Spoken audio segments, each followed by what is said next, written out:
Welcome to another stocked and loaded episode of the Sports Card Nation podcast, the show that brings you all the important hobby news, discussions, debates, opinions, info, and interviews with key hobby and sports dignitaries. Also, if you're good, you know we are going to give away something.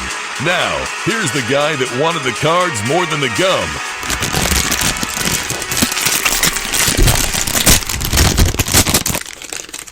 John Newman. What is up? Welcome to episode 161. Happy to be back. Nothing too crazy happened in the hobby since last episode.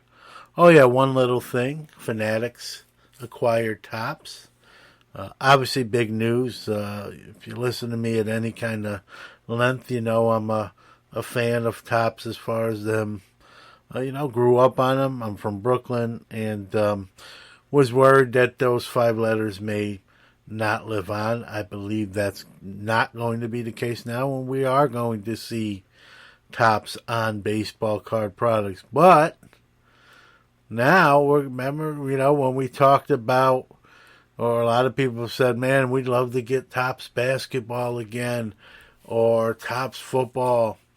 I think you're going to get it. You're going to get Topps Chrome. Maybe the Bowmans come back in terms of football and basketball as well. So we always think about Chrome, right?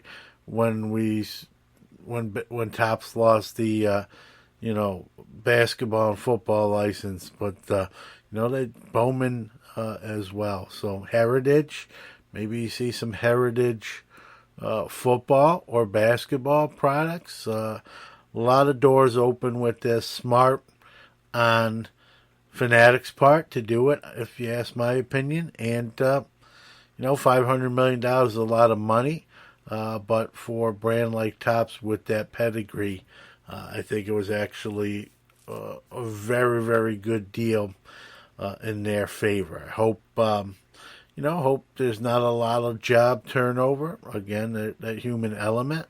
And today's guest on today's show, Mr. Steve Menzie, president and owner of the Sports Card Expo out of Canada, but not just in Canada. Well, I'll let him explain that. You hear him talk about that during the conversation.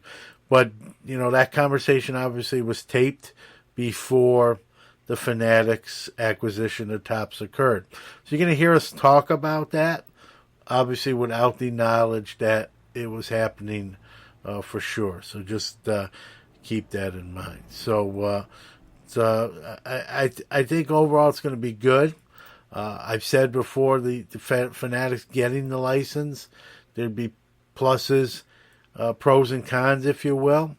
I'm going to stick to that even here with the acquisition of Topps. Not all going to be roses and daisies, but if we get more roses than, the alternative, right? More pluses than minuses, it'll be a good thing. And I think it will. I think you're going to get iconic brands that have been gone 6, 7, 8, 9, 10 years. I think those are going to come back. I think, if they're done well enough, it'll be a very good thing. So we got a lot, we'll see. I think you're going to see Fanatics logo on cards sooner than you would have, obviously, prior to the acquisition. I mean, that's just a no-brainer. So we'll see how this all plays out, but let's put it very simply.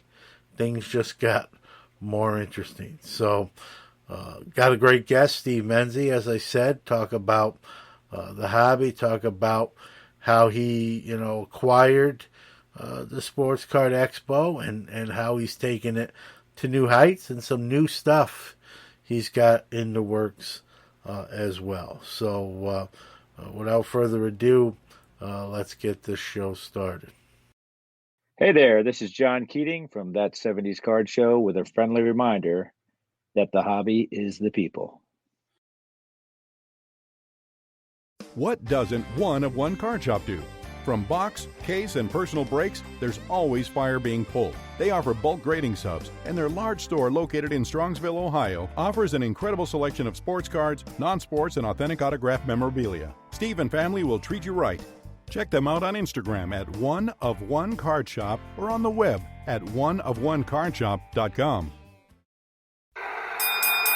Sports Card Nation! It's now time to chop it up with our featured guest on the One of One Card Shop guest line.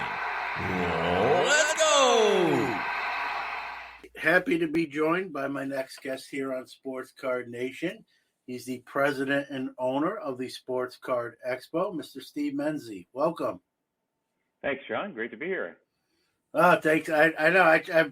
I wanted to get you on sooner, but you're busy. The pandemic, everything else. But better late than never, and hopefully not a one-time only type deal. But I was telling you before we even started recording.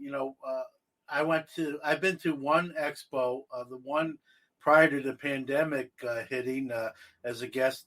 Kind of hung out with Eric Norton, but. Great show, and I instantly remember telling Eric, I'm like, this to me, this is like the Canadian National, and a great show, tons of autograph people there from mostly hockey, but other sports too, and just well organized. I've been to enough shows. I've done enough shows as a dealer, as a consumer. You can tell when one is a little bit more organized than another, and everything was on point. And kudos to you. And you've built this thing up to be highly regarded. You got it. I believe, you can correct me if I'm wrong. In 2015, you purchased it.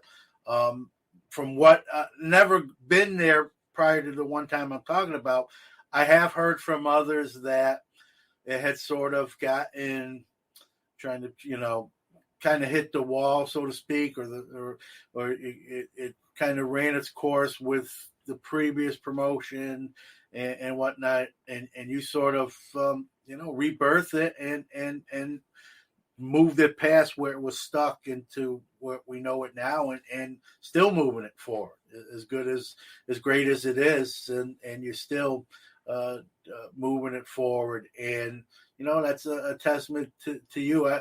To give a little bit of the story, how did you come about becoming the person behind the show, and some of the stuff you did you know early on, like, here's what I want to do with this thing to make it that much better? Yeah, a lot of great things there. So first off, Happy New Year. A great way to kick off the year and get it rolling. I always obviously appreciate the comparisons to the National, just because it is such an incredible show, and it is, as I tell people, the Super Bowl of our hobby. So that comparison I'll take all day long, and I'm very mindful of it in terms of being very aspirational around what I can do with the expo and so on. That said, and you touched on this as well, I always, throughout my career, I've always looked outside of the industry I'm in to draw influences.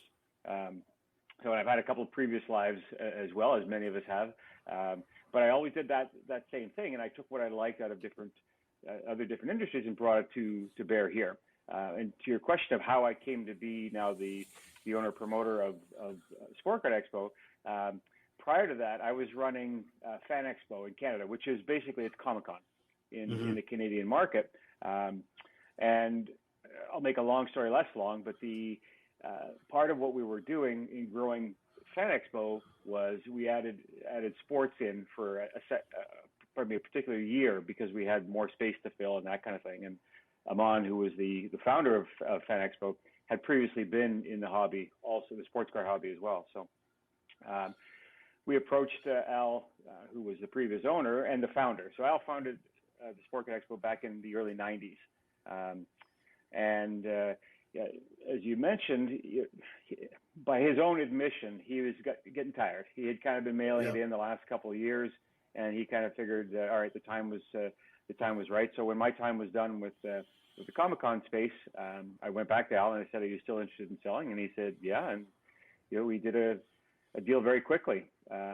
So yeah, I think I came with a good broad base of experience. I didn't come from the hobby, but similarly in Fan Expo, I wasn't a comics guy at the beginning either. So I had enough humility to know what I didn't know and to approach it that way and to learn from the people there. So that's always been kind of that, and remains my number one criteria is what will this do for my dealers?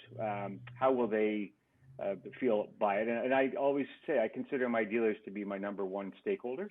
I mean, obviously everybody's important, but that's where I go to. So that's kind of my approach and what I've focused on. It's refreshing. As a dealer myself, I did my first show with a tax number at 15 years old. Let's just say that was a long time ago. But, it's refreshing when you hear someone who runs a show or promoter, what have you, that says that, and I believe it. And I think you're a sincere guy. Sometimes promoters say that and actions do, maybe say otherwise. But yeah, go ahead. Yeah. I don't even like the name promoter, to be honest. I'll rarely use that because I always think of promoter as snake oil, that kind of thing is real slick. But it's really just an approach to to people and doing things. And I think I made some really early good gains with the collectors and the dealers in that I made some changes that were pretty obvious, but just made everybody's lives easier. And so if you can take away some of the easy pain points or the low-hanging fruit, to use another cliche, people really appreciate that. And that kind of endeared me into people because, again, a lot of the folks that are traditionalists in this hobby aren't big fans of change. And so you have to be measured with what you do and how quickly. So I was going to ask you how painless or painful was the negotiation, but you did say they actually it went pretty quick, and I'm assuming if it went quick, it was smooth. Did you sort of know, like, hey, if I get this is my plans, or these are some ideas I like to implement, or were you like, hey, let me try to get this first, and then we'll figure it out what some new things we want to breathe into this? Yeah, great question. And first off, I like your question on the negotiation piece, because that was an easy process. And you and probably everybody listening to this will appreciate this, because when you're buying something, whether it's a show, a card, or whatever, a bag of milk or a box of milk, you should tell I'm Canadian.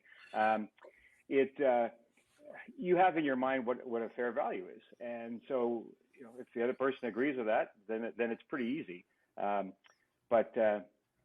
So when I started, as I said earlier, I looked to other hobbies or industries to see what I want to incorporate from those, or what kind of things I'd like to do. So I certainly had some ideas of what I wanted to do with that show, and potentially with growing that show and or other shows based on the other model. But sometimes that works and sometimes it doesn't. You have to be prepared you have to have a plan at least that you can deviate from if you choose to, but you also have to be prepared to throw it away if it needs to be torn up. And so I've done a little bit of both. No, that's awesome. And it's nice to hear you, even not comparing this show to your real show, but a lot of times you come up with an idea that you initially think, oh, that'll be good. And then when you really look at it, you say, not as good as I initially thought. And it's tough because it's something, but you sometimes you have to make that tough decision. It sounded better than I think it is now. And to be honest and self-critical, right? And open even to other people. Say, hey, John, you ever think of doing this? Steve, how about doing something like that? I think being open like that, and I think both of our cases is makes kind of what we do, I think, better. Not that we'll do everything that's proposed to us, but at least we'll listen to it. And if it's good, if it'll be good for everybody, we'll implement it. I mean, we do a once a month live show, Breaking Cardboard, and that was just from fans of this show saying, hey, you don't really do a live show. How about we'd love to see a live show? Yeah. And I didn't do it right away. It was just I kept getting those kind of things, and then finally I relented and I said, "Well, I'll do it, but being busy," I said, "We got plenty of great people doing it every week as a weekly thing. I'll do it once a month. It'll be fun for me. Those that wanted it will get it. If it doesn't go well or doesn't do well, we can always scrap it." And but it's nice when I hear other people, that I know are taking all that in and trying to put out the best product or that they can. And it sounds like you're doing such. Well, that's exactly right. And I know what I know. I don't know a lot about the hobby. So when I get feedback, whether I request it or not, I try to factor that in and then say, okay, well, how can I take that and make it viable, versus not? And sometimes I'll listen and not do anything. Sometimes I'll listen and act. But I'm going to take a quick break, but we'll be right back with more with Steve Menzie. Greg Morris Cards wants to buy your cards. A long trusted name in the sports card business, Greg has been buying sports card collections for over a decade now. Any sport, baseball, basketball, football, or hockey, in any era, vintage or modern, will do. Just no junk wax era sets, please.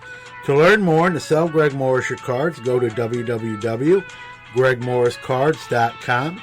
Fill out the consignment sale request form and someone will get back to you on how to get cash for your cards. Also, if you're a dealer looking to sell your collection, Greg Morris wants to talk. Plenty of dealers use Greg Morris' massive eBay platform as a way to consign their cards.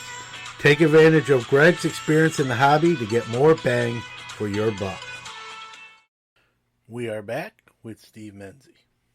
One of the best examples that I use is that I think one of the best experiences of a Comic-Con, and many people that go to sports hobby shows also go or have been to a Comic-Con. There's some similarities and there's some big differences. One of the big differences is the fan experience that you get at a Comic-Con. Virtually every guest that you see at a Comic-Con will be doing photo ops and a Q&A. And generally the Q&As are free, but it's that kind of experience that you just can't get, where you get to listen to your idols talk about their career, their journey, how they got there, all those things that may be available on the web, but to hear the stories and the interactions is great. It's hard to replace. So almost from the get-go, I introduced a stage with Q&As at my expos. And it costs money, and it's an investment, but I think I want to give more value. One of the things when I first started to walk around the show that I now own, and not being a collector, I was looking around and saying, okay, well, there's nothing to do here because I mean the collectors and the content. Well, there should be more. There should be more for people that want more, or that it's not just transactional everything. So the Q&As have become a piece that I'm really, really proud of and happy about, and I get great feedback on. So well, you're about to get some more great feedback, because to that the expo that I went to that I keep referring to and talking about, it's the one thing I noticed that stood right out to me is I watched about 3 or 4 of those, and just well done. Like you said, what show can you do? What show can you go to, and you get something like that? I mean, let's be honest with you. The National that I'm aware of doesn't even have that. I mean, they have plenty of autograph guests, but I don't see that. They might maybe at like a private party, like a Panini VIP or something. Yeah, but on the show floor itself at your expo, to have those celebrities, those athletes answering questions, and very entertaining. Like I made a point to watch them and even to see whoever was speaking. They were enjoying it. They lit up, and they do. They love to talk about their careers, right? And and I think it's great. So one thing, Steve, and I'll let you. I know I cut you off here, but when you brought that up, I'm glad you did. But it's the one thing I definitely took away from that weekend I was there. I'm like, that's so cool that happens here like that. And I couldn't think of anything. I'm not a Comic Con guy, so I didn't have those experiences prior, and I just thought it was so refreshing and so different than what you would get at your typical card show. I thought, man, that's so cool, and was glad to see it. But yeah, I mean that just adds super added value there, and like you said, it's no cost. I mean, it might be a little cost for you, but it's well worth it because it's no cost to anyone who wants to pull up a chair and take that information and that interaction in. And I sure took advantage of it during my time there. But well done. Good. Thank you. Yeah, I really appreciate that feedback. So, yeah, as I said, the stage is really important to me. I think it adds great value. But in truth, I've also seen the other side of it. It's better financially for people as well. And I saw that firsthand. You know, if I go and sit and listen to Patrick Stewart talking to Will Shatner, and you know that was one of the things that I put together in the past. That's pretty incredible. And oftentimes I'll literally have heard say, "Wow, let's go get our photo taken with him." And so you pull out the wallet and you spend. So it really does benefit everybody. But that's one of the differences in the hobby, where in our hobby, people are now looking at it. Well, that's 15 minutes. I could do 100 signatures in that time. It's going to cost me 100 times $35. You owe me $4,000. Whatever that is. So those are the competing pieces where I try to look on a bit more macro point of view. What's the right thing to do? And then usually if you do the right thing, it works out in the end. Yeah, I just like that it's so different than what you would see. And not only different, I mean, it's one thing to be different, but also to be entertaining and someone can get something from that. And I even some of the ones that I watched, like I knew quite a bit about that athlete or celebrity, but I learned even something else from that conversation. And so you always can learn something. You get to see them, you get to see a different side of them in person. I'm sure we can go on YouTube and look up interviews and stuff, but to be there, there's something about being there and watching it as it's going on that you can't replicate that on YouTube and what have you. No, it's not scripted. It's off the cuff, and you're right. I think many of the guys, once they get up there, I mean, they may bitch and moan a little bit beforehand, but once they get up there, they get to relive the great parts of their careers and so on, and that's I think it's a big win for all. So I'm really happy with that, and that's just one example of the kinds of improvements that I've like to make and committed to doing so. Yeah, don't ever stop those. And even like you said, you hear some athletes say, "Hey, I can't play anymore. I'm retired." But the next best thing is the memories I have, and talking to you folks about them. It's the closest thing to game day I'm probably going to get to again. And hearing a retired or former athlete say it in those terms, it really, it hits home, and they enjoy, like you said, they enjoy it. It's their sort of, they can kind of go back to definitely mostly happy time in their playing careers. And I've even heard some of them say, I had forgot about that until I had to remember it type of deal, and kind of chuckled themselves and, kind of, hey, it's kind of coming back to me now talking about it. I'm remembering things that I hadn't thought about in 20, 30 years potentially. And so that's always good too. I think it's sort of cathartic for them as well when they're talking about their career. So I love it. Then the pandemic, obviously, no one can plan for that whatsoever. And then you put on the virtual expo, and as difficult as a real putting on the live expo where we can attend, the virtual, is not really being done before. You had to do it. I mean, talk about the difficulties of really both, putting on a live one, getting all those guests to, autographs, guests to come to the show. And then when the pandemic hit, putting on a virtual one, they're both difficult in their own rights. Yeah, they are. I certainly had more success with live events and that kind of thing. So, I'm good at staying in my lane. kind of thing. So I know what I know what I know, and I know what I don't know. When it comes to running the shows, that piece I get. I know how to do the operations. I know how to market and promote. I know how to manage it. Those pieces. I don't know. On the sports side, I didn't know the guest model. I did know that I didn't want to be in the autograph business directly. So some other show promoters will do the guest bookings themselves, and they'll do the guest pays, and which is the way the hobby works. They'll keep a lot of the autographs and that kind of thing, either for themselves or to sell through their own networks and so on. That's not me. I don't have that knowledge. I don't have that ability. I don't have the interest in doing that. So I use a third-party company to manage the autographs, kind of like the way TriStar does at the National. So that part's good. I mean, there are always challenges, and then obviously the biggest challenge event person could ever plan on was the pandemic. And so I kind of moaned and complained and denied it for a little bit, and figured, well, no, maybe I will be able to do a show in May of 2020. And so I delayed it for a while, and then realized, okay, well, no, this is not going to happen. But again, virtual shows weren't new. They were very new to the hobby, and they were more done in the B2B, like trade shows, like true trade shows, as opposed to consumer shows. So one of the guys that works with me is Mikey. He's been a tremendous asset to me.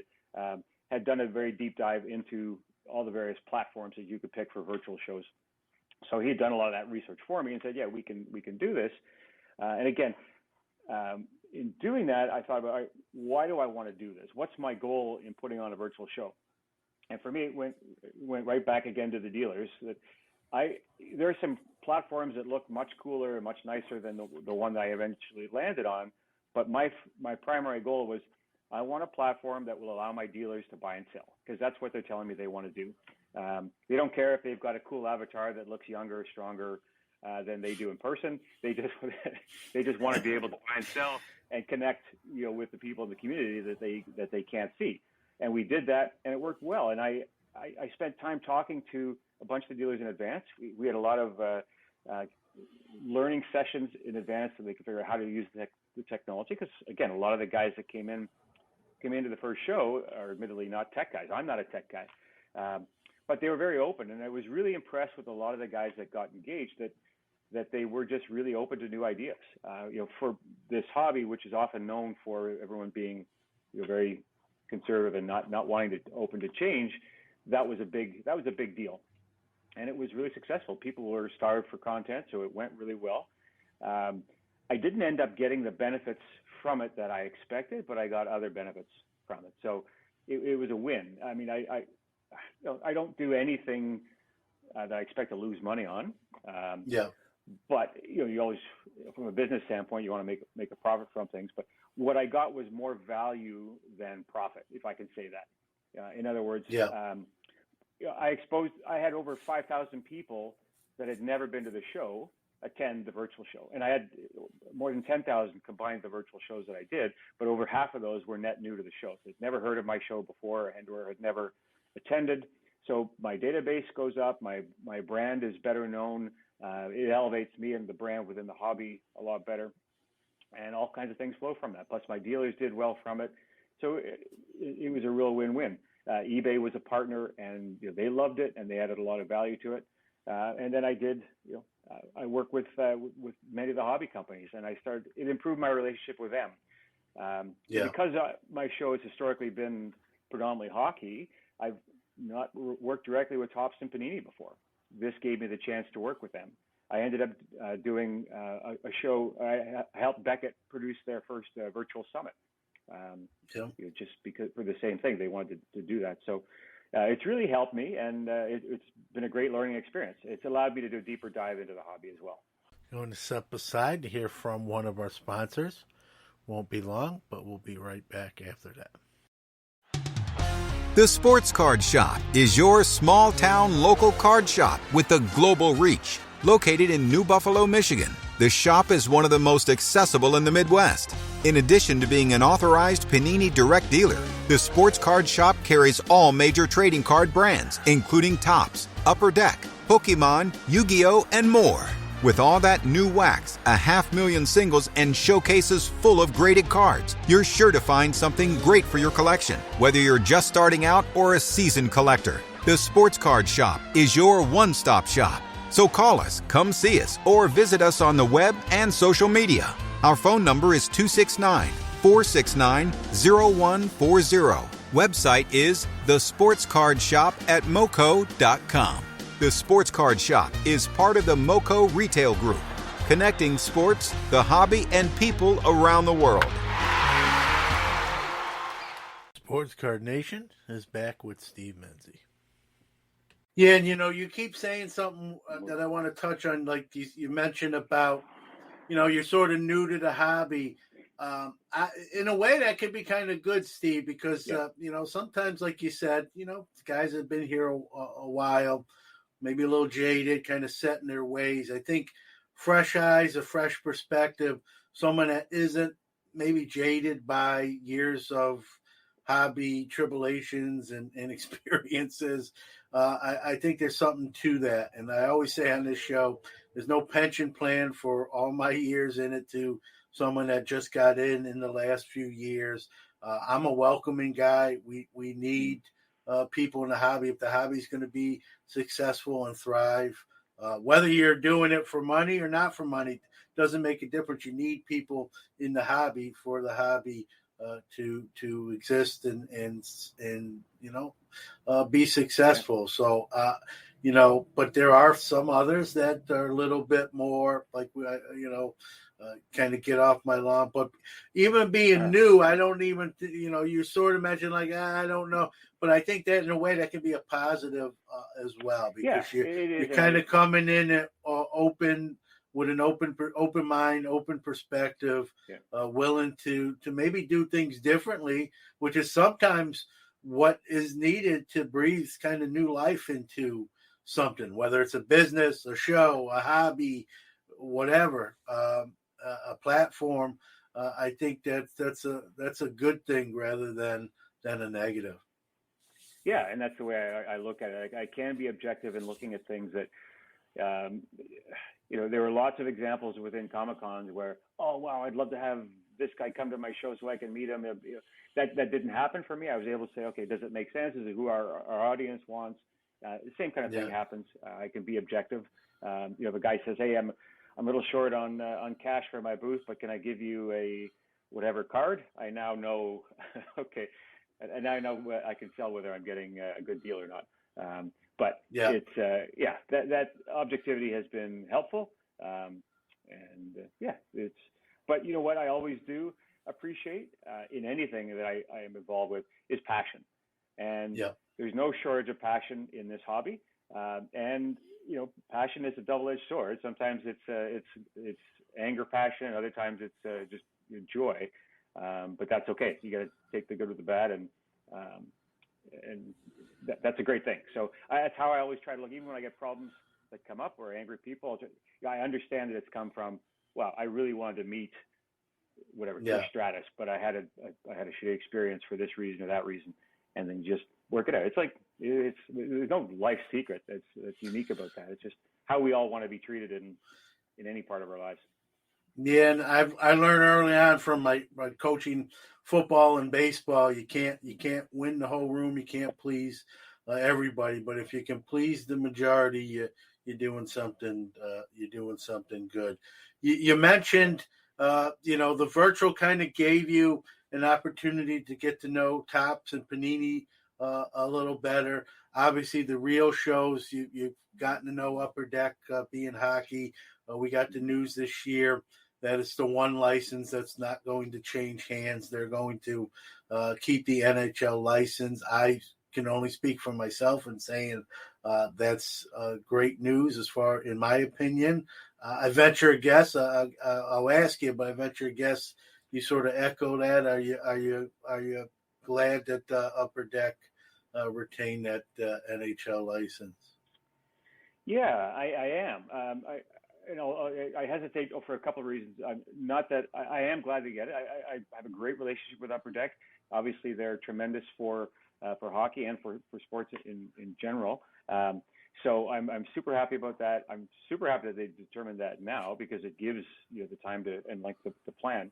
I'm not yet sure what to make of the bigger play, and I'm very curious from a business and practical standpoint as to why Fanatics and the leagues didn't all go together once the big three had gone. Why hockey didn't. So we all want to now be a fly on the wall to what those negotiations were, but we can't be. And I mean, it's got to go down as one of the best kept secrets in corporate history. And it's I don't want to diverge from the question, but it's mind-boggling how that shocked everybody in the hobby, other than those 50 people that were in the room. But man, oh man. And in today's social media age, Steve, that didn't get leaked somehow, that somebody didn't talk or say, hey, this is about to happen or this is ongoing.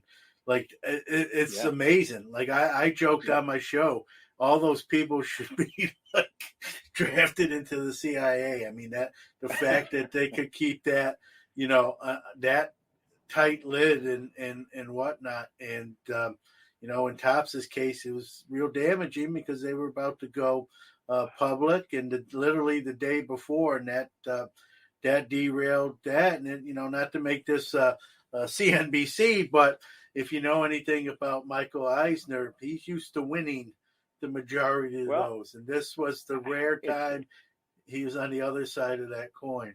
It's not CNBC, but boy, you gotta say, even as a layman, how does a guy like Michael Eisner miss that? You're a licensing company, and your whole valuation, and not to mention all the guys that have been involved, that have been involved with doing the IPO and all the background analysis, how that got missed is. I would definitely like to be a fly on that wall too, but I don't know if I'd want to be in the office that day. Probably not a happy guy to say the least. No, and I'm very optimistic though for this. I think that both cooler and logical heads will prevail. That there's a lot of great value in those companies. That there's too much great value there with people, with assets and knowledge that. Can't and not to be thrown away.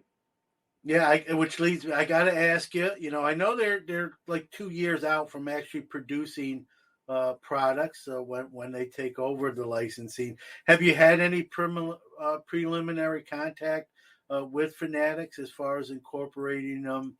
Maybe as be part of what you do, show wise and expo wise.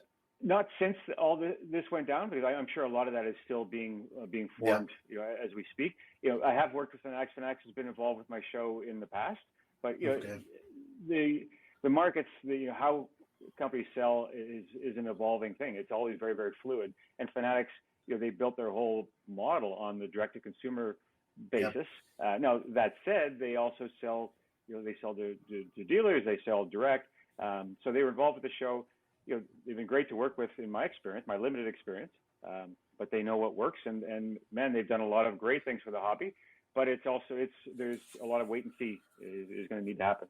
Yeah, no doubt. And, someone's been doing this a long time, and it doesn't matter whether someone's new or it's definitely going to be an interesting next 2 to 5 years to see what happens in the next few years before the licensing officially exchanges hands, and whether Fanatics buys a Topps or Panini or comes to some sort of IP agreement where maybe those brands live on under Fanatics' umbrella. Let's say there's so many questions that remain unanswered. We'll get answers for them.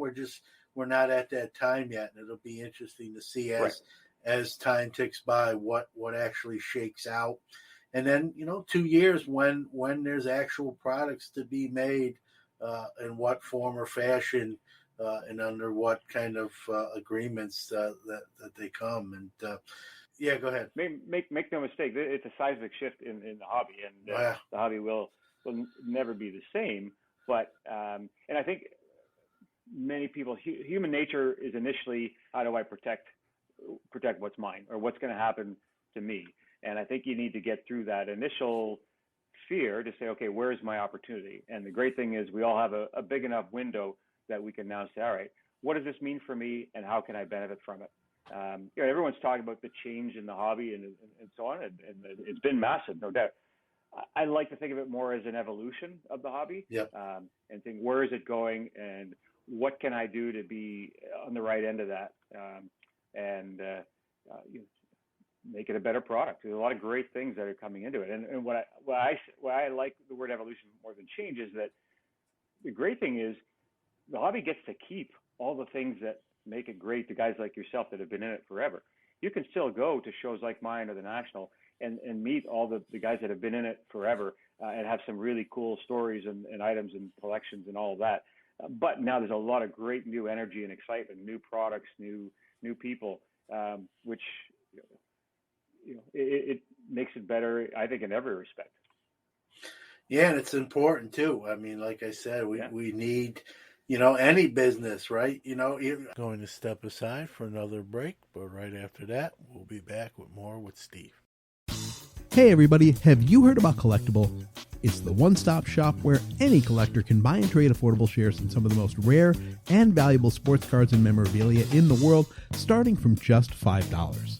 From 1952 Mickey Mantle PSA 10s and Wilt Chamberlain's iconic rookie uniform to one-of-one Patrick Mahomes RPAs, rare LeBron James logo mans, and everything in between, Collectible is creating never-before-seen access and opportunities for all. Let's grow the hobby we love together. Please note this is not a recommendation or solicitation to buy any security. All investment decisions should be undertaken after doing your own research. We are back. I compare the hobby to like a sports franchise. A sports franchise has their fans. They buy season tickets. They fill the stadiums, the arenas. Well, fans get old, right? Like, that's human nature. We need new fans to come in and be fans of the team and fill those arenas. And the hobby is no different. And so, I know sometimes we sort of, not me personally, but others sometimes don't like a lot of the new influx of collectors, hobbyists. They coin them different terms or flippers or, To me, there's no wrong way to hobby, as long as you're doing everything legal. You're not cheating anybody. You're not stealing and hurting folks. Right. And I also think people often talk out of both sides of their mouth. They may criticize that, but they're more than happy to sell their cards that they got for $4 for $400 and to take the money. Yeah. You can't have your cake. Can't have your cake and eat it too. And I agree. You're right. There's an opportunity to pass knowledge on, to share knowledge, but to learn a lot of new things. I mean, there are a couple of guys that I know specifically that I call the future of the hobby, because they have done their work. They know their stuff in and out, and they bring a whole new sensibility and a great new way of doing things. So, but one thing the hobby's taught us: just when you think you know, you don't know, and That's right. I can, I always say if I'm right more than wrong, I'm doing all right. But, even with the pandemic, I thought that was going to be bad for the hobby, and it turned out to be the perfect storm for all the ingredients were there, and the hobby boomed over the course of that 2 years. And I was on my show in March of that year saying, folks, brace for a little impact. This is real life stuff. People are going to lose their life. Toilet paper, water, food, paying your mortgage are all going to be at the forefront. We had no idea here in the States we were going to get stimulus packages and people were going to work from home and have 10 tabs open on their computer, doing some work and some play. And,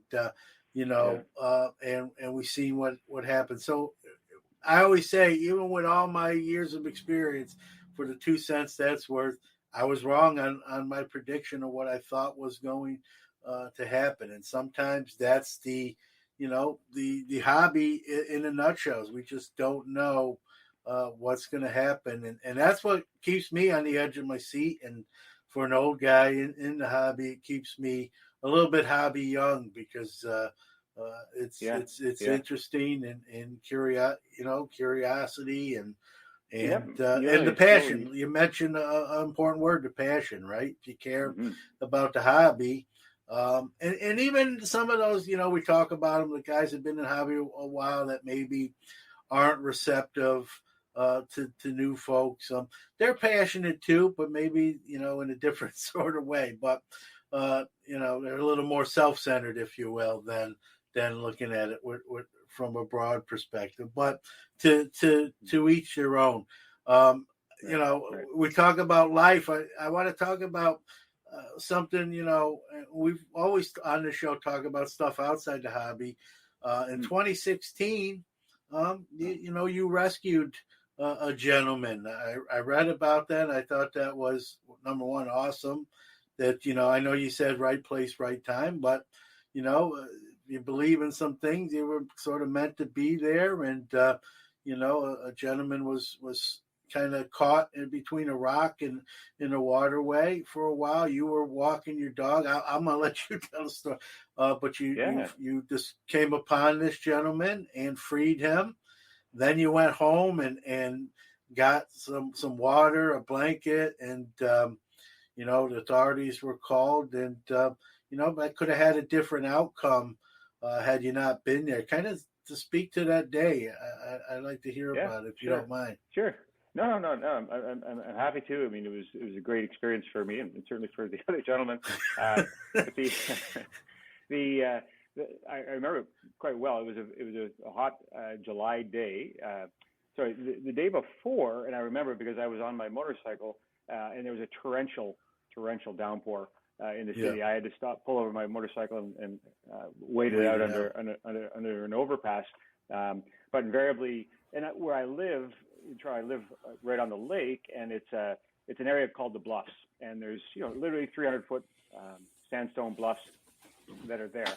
And so after a big storm or after the snow melt, there's a ton of water that pours out through the various streams and water ducts and so on. And this particular gentleman, he was older. He would have been in his early 70s, I'm guessing. Had the night before hiked down the bluffs, which is not an easy undertaking. And after the storm, he sought shelter down there, and he ended up spending the night there. And early morning, before it was light, he started to make his way out. He had twisted his ankle, and that's the story. Part of the story I forgot. He twisted his ankle, and so he was kind of immobilized, and spent the night. And in the morning, he started to try and make his way out, where he could see where he was going. But as he started to make his way towards the other end of the bluffs, he slipped and fell in just outside one of those giant ducts of water, and it looked, what might have looked to be fairly deep was shallow, was not, and he ended up sliding and getting his foot stuck, his leg stuck under a rock. He had a really heavy backpack on his back, and he was wearing leather sandals, so not the best combination. He couldn't get his backpack off, and so this is a route that I often will run with my dog, and it's pretty rough. There's no trail or path or anything to get there. It's beach and rocks, and from a distance, and there is a homeless gentleman that lives in the general area. So when I first saw him from a distance, I thought, okay, is that guy maybe? Is he going to the bathroom in the water? Is he having a bath? Like, what's the deal? But as I got up and I was making some noise, he heard me and said, help. He started saying, help, help, help. And so obviously I went over to talk to him, figure out what was going on. I would say this kind of thing. So he was between a rock and a soft place, but the rock was had him trapped. So I was able to move the big rock off to get him out. Managed to move him over to the shore, and I carry a small backpack with me when I run, and I have some energy gels and a couple things. I gave him that and the light jacket that I always carry, and I said, okay, because I didn't have cell reception. I don't live far from there. I said, I got to run up the hill. I'll come back. I'll call 911 and we'll come back and get you. And, and that's, kind of the story. 911 came. They had to send the Marine unit because there's no way the police Marine unit, because there's no way to get there by vehicle. Yeah. So, they got him there. He was relatively unharmed. And then, then of course the news gets a hold of that and they start calling. And I laughed because I remember one of the news stations wanted to do an interview about it the next day. I said, sure, I'll meet you here. I'll take you down. And, the guy was trying to carry his camera. The woman who was doing the interview was saying, oh, boy, how much further do we have to go to get there? This is a little rougher than I thought. And then they mic'd me up, and I had the mic in my back, back of my shorts. And they said, well, can you move over there a little bit? And so I moved over there, and I slipped, and I fell in the water. And I ruined their mic in the back. Well, that's what you get when you're trying to get the right shot, right? Right. The gentleman was, he ended up, spending the night in hospital, a bit of exposure and so on, but overall he was happy, healthy, and it ended up well. But it was, he had been propping himself up for a couple of hours on his arm, and it could have gone bad, but it didn't. Yeah, well, thankfully you were running with your dog and heard him, saw him, and it had a happy ending. I got to ask, did he stay in contact with you or vice versa at all, or was that sort of? Well, no, it gets to be a bit fun here. So he was interviewed by one of the stations, and he called me his guardian angel. He didn't know my name. I didn't know his name. He called me his guardian angel on the interview, which was quite nice. But while we were down there and the paramedics had shown up and so on, they said, do you have any injuries, any preconditions that we should know about and so on? And he said, well, I used to be a diabetic. And the paramedics said, what do you mean you used to be? He said, well, I used to be diabetic, and my Savior Jesus Christ cured me of that. And so there was a little bit of worry that he was a bit crazy, but he's not. But he came to be known as there's an overpass by one of the subway stops near us, and he regularly gives sermons in the overpass, so he's known as kind of one of the local characters. But super nice guy, and but no, he just went on his way, and we lived to tell the tale. So well, he should say some prayers that you were there for him, and he can do those sermons thanks to you and well, he did. He was super grateful, obviously. And it's just nice to be able to help somebody out, especially in a situation like that. So yeah, no, that's awesome. Like I said before we started recording, my dad has been in a similar ilk 3 times actually, and always near and dear to my heart when I hear that. I think it takes, they say, well, you just kind of react, but I think it takes a special kind of person to do that, because even in one of the cases with my dad, there's about 20 people kind of standing around just watching when he decided, hey, someone's got to do something. So it's a real telling thing, and it's you wonder how you'll be in a situation like that. And I'm into a lot of things outside of the hobby where I think, what would I do in this situation? Because you have to be planned, and I've met other people that have been on both sides of those kinds of things, and you have to be prepared, but you don't know how you're going to react until it's time. So. Yep. No, good stuff. Thank you for sharing that. I appreciate it. Going to step aside for a quick minute, but we'll be right back. Iron Sports Cards is your #1 source for all your PSA and other grading submissions. Their elite status improves turnaround times. Heck, they even provide the card savers. Their chat rooms provide updates on all your submissions. They also offer wax options and single cards to cover all the bases. Check them out on Facebook at Iron Sports Cards Group or on the web at ironsportscards.com, or even give them a call at 1-877-IRON-PSA. Rob's got you covered. Welcome back. Let's return to our conversation with Steve Menzie. All right, kind of coming down the home stretch here. The Sports Card Expo's got some news. You got some dates coming up for the next year, and if I'm correct me if I'm wrong, you also have another show at another location. So I'll let you do it's your baby. I'll let you do the. I just teased it. I'll let you kind of fill in all the details. Speak to it. Sure. So Sport Card Expo has been almost since its inception twice a year show. So there's always a show in the spring, and then there's another show in the fall. Usually the spring show is timed to roughly the start of the baseball season, end of hockey, start of the playoffs, and then the fall show it's almost always on the weekend of the Hockey Hall of Fame induction. That allows us to get a lot of the players there. and it's just usually Upper Deck launches its Series 1 product at my show as well. So the timing works great for those reasons. So that's always been the intent. The last couple of years, and certainly since the pandemic, I've had a lot of guys that have said, "Hey, what about adding a third show? Is that something you would do?" And so on.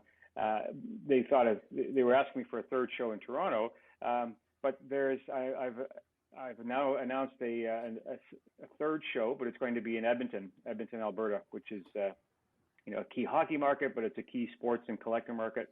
And there have been shows there in the past, but they haven't. While they've been well attended and so on, they just, for a number of reasons, they haven't been able to maintain the shows. So there's been a bit of a vacuum created that I'm excited to have filled. And what I've been looking at with the hobby, even since I started this, I knew that 2 shows wasn't enough to keep me going full time. So I've done some other work in the hobby. Through the pandemic, I was doing no shows. So I was, I did a deep dive. I got a hobby education, and I've created some new opportunities around collector services and that kind of thing. But as I mentioned earlier, some of the additional relationships that I've made have enabled me to do this. So I'm adding that third show, which I'm very excited about. It'll be the Sport Card Expo Edmonton, and it'll be April 15th to 17th, which is the Easter weekend, which is not always a smart idea to do a show on a long weekend, but A, it's the only option I've got, and B, there's enough experience here that tells me that it'll still be successful. So I'm looking forward to that. And then I'm also been contracted to run the Strongsville, Ohio show, which is one of the longest running vintage shows in North America. So I'm excited to be doing that, and that'll be in March 25th to 27th. So I've added 2 more shows for the first half of this year, and I'm nothing else to announce, but I'm not finished yet. So all right. And so you got one coming here in the States, and then Edmonton, and you'll correct me if my geography is wrong, but Edmonton's the western side of Canada, right? That's right.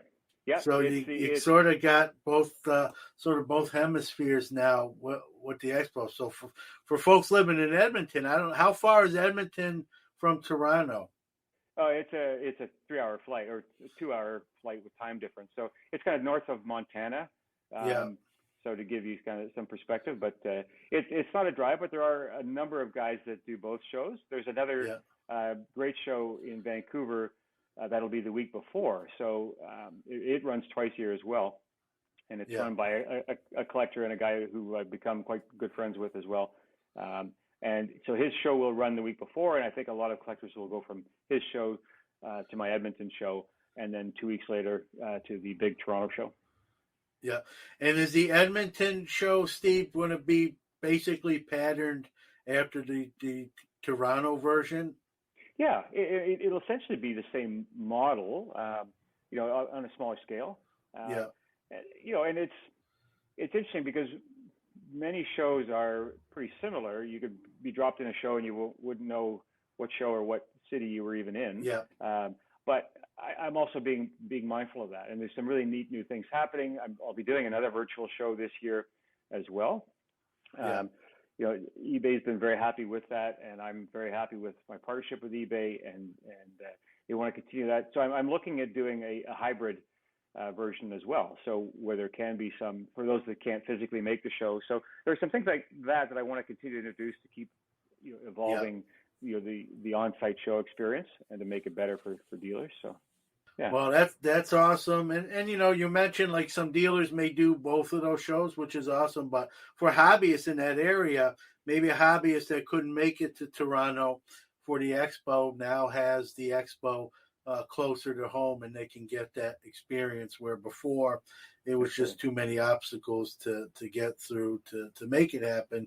And now you have that base covered. I think that's awesome news. Strongsville, Ohio, here, and I think some of the promoters and I know you don't like to, some of the people that run shows and put on shows here in the States could learn a few things from how you do it, and glad to see you coming down here and bringing that expertise, if you will. to the stateside thanks for as saying well. that. And yeah, I mean, on the one hand, it's not rocket science putting on a show, and a lot of people think they can put on a show, and you can to some degree, but there are a whole lot more things that make it run well and run smoothly, and get it well attended, and so it helps. It definitely helps, that I've got now the 5 or 6 years and 2 shows a year with my shows, and have a lot of very happy dealers, happy collectors, happy fans, and happy sponsors that I can leverage this from. So I'm very excited. The partnerships that I've built are working really, really well. Upper Deck, eBay, Beckett, Ultra Pro, all these companies that have supported me thus far. Everybody in the hobby has done well during the pandemic, and even though I wasn't making money for 2 years, it was still a good time, and I welcomed the opportunity to basically gotten an education in the hobby, and I appreciate all those that have supported me during and since. Awesome stuff.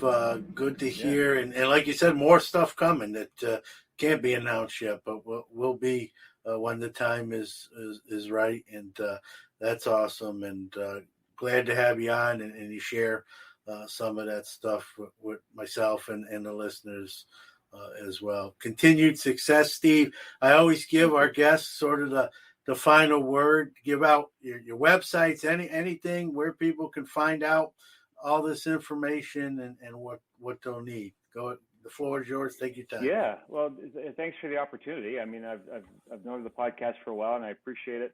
All that you do. I love that the hobby is the people, because it really is. And I've got. I appreciate that.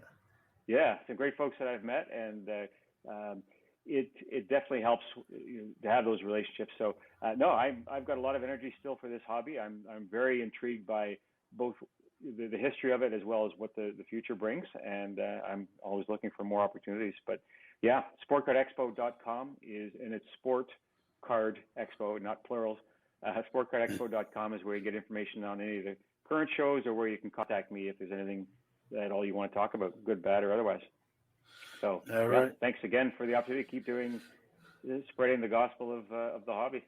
Yeah, no doubt. And keep doing what you're doing. Like I said, I know I only went to one expo, but it only took one to realize what a great show you put on and how you do it, and was very impressed. And this is coming from someone who's been to quite a bit of shows. So, hopefully you'll be back in April. I'm April 28th planning on weekend. it.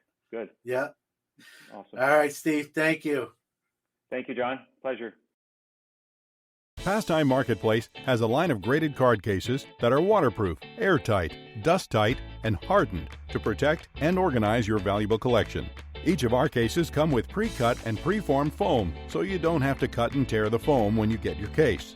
The pre-cut foam inserts are sized to hold PSA, Beckett, SGC, and CGS slabs. Store it all safely and securely with a case from Pastime Marketplace. Check them out at www.pastimemarketplace.com. All right, that's going to do it for episode 161. I want to thank you out there. Download and listen to the show, making us who we are, making this show possible.